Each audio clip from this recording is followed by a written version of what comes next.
aí galera, beleza? Mostrando para vocês mais um serviço aqui na JP.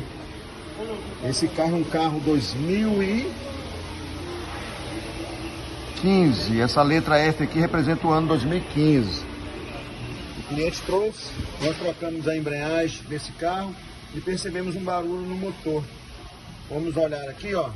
Olha como é que tá o parafuso aí. Mostra para eles, ó, mano, direitinho, ó. Folgado, mas... Tá vendo aí? Folgado. Esse aqui, espanada a rosca, tá?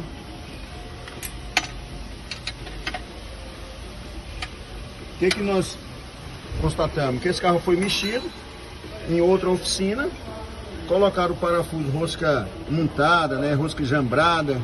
Aqui apertaram até espanar, não colocaram o torque certo.